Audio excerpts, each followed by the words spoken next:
কোটি কোটি মানুষের শ্রদ্ধা ও ভালোবাসা নিয়ে বিএনপি চেয়ারপারসন খালেদা জিয়া চিরবিদায় নিলেন। এর মধ্য দিয়ে ১৯৮০ দশকের সামরিক শাসন বিরোধী সংগ্রামের ভেতর দিয়ে গড়ে ওঠা দুই নেতৃকেন্দ্রিক দ্বিদলীয় রাজনৈতিক ব্যবস্থার একটি অধ্যায়ের অবসান ঘটল।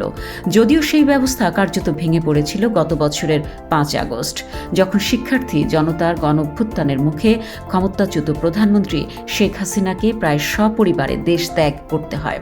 তবে গত বছরের ৭ আগস্ট নয়াপল্টনের দলীয় সমাবেশে ভিডিও লিঙ্কের মাধ্যমে দেওয়া খালেদা জিয়ার ভাষণ শুনে অনেকেরই ধারণা হয়েছিল তিনি হয়তো আবার রাজনীতিতে সক্রিয় হবেন।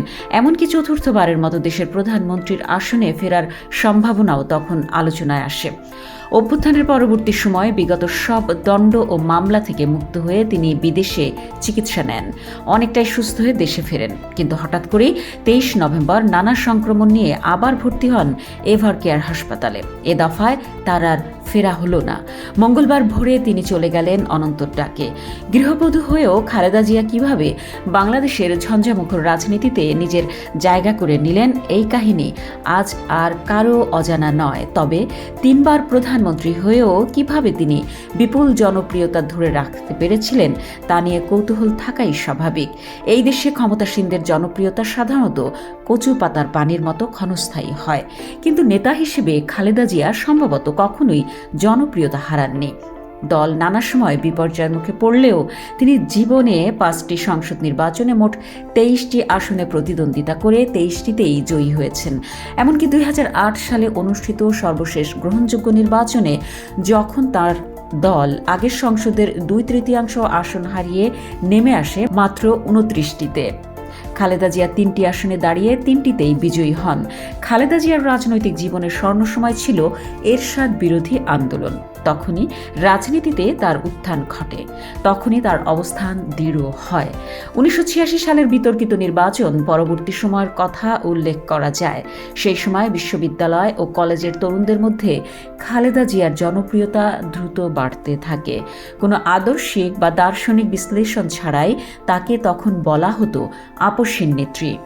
১৯৮৬ সালে নির্বাচনে শেখ হাসিনার নেতৃত্বাধীন ৮ দল অংশগ্রহণ করলেও খালেদা জিয়ার নেতৃত্বাধীন ৭ দলীয় জোট নির্বাচন বর্জন করে। এই সিদ্ধান্তই তাকে আপসহীন নেত্রী হিসেবে প্রতিষ্ঠিত করে।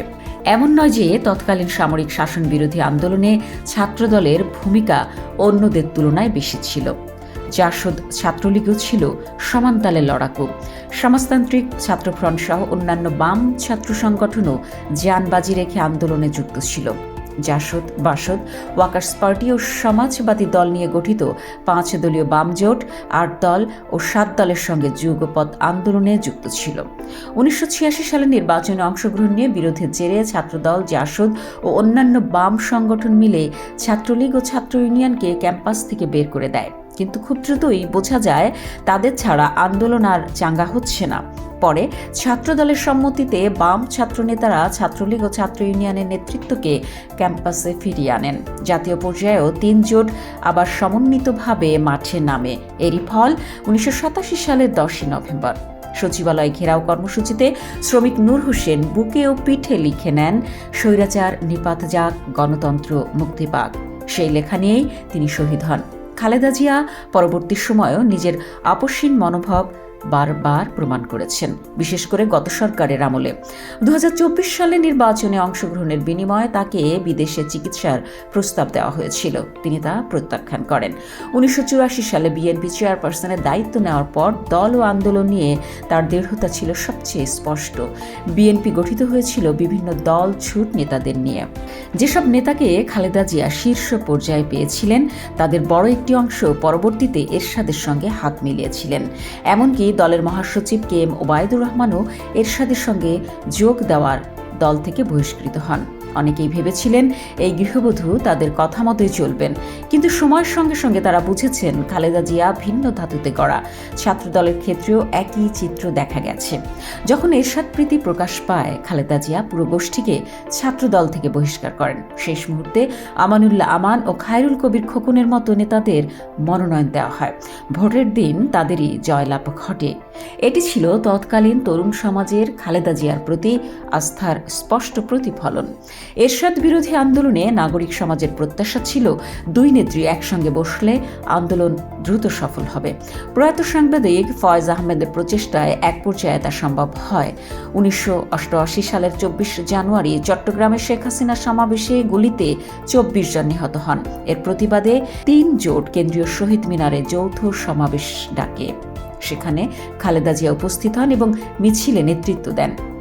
এই প্রসঙ্গটি গুরুত্বপূর্ণ, কারণ সময় ও আন্দোলনের প্রয়োজনে রাজনৈতিক প্রতিপক্ষের সঙ্গেও হাত মেলাতে তার কোনো কুণ্ঠা ছিল না। এমনকি গত বছরের 7ই আগস্ট অভ্যুত্থানের পর হাসপাতালে থাকা অবস্থায় নয়াপল্টনের সমাবেশে দেওয়া ভিডিও বার্তাতেও তিনি একবারের জন্যেও আওয়ামী লীগ বা শেখ হাসিনার বিরুদ্ধে বিরূপ মন্তব্য করেননি, নামও নেননি। যখন চারিদিকে হামলা, ভাঙচুর ও প্রতিশোধের রাজনীতি চলছিল, খালেদা জিয়া প্রতিহিংসার রাজনীতি প্রত্যাখ্যান করে শান্তি প্রতিষ্ঠার আহ্বান জানান। নিশ্চয়ই দীর্ঘদিন ক্ষমতায় থাকার কারণে খালেদা জিয়ার নীতিগত ও ব্যবহারিক সমালোচনার সুযোগ রয়েছে, কিন্তু রাজনীতিক হিসেবে তিনি যে প্রজ্ঞা ও দূরদর্শিতার পরিচয় রেখে গেছেন তা তার বিরোধীদেরও স্বীকার করতে হবে। বর্তমানে বিএনপির নেতৃত্ব জিয়া পরিবারের দ্বিতীয় প্রজন্মের হাতে। তারেক রহমান কি মায়ের সেই রাজনৈতিক উত্তরাধিকার ও ধারাবাহিকতা অক্ষুণ্ণ রাখতে পারবেন?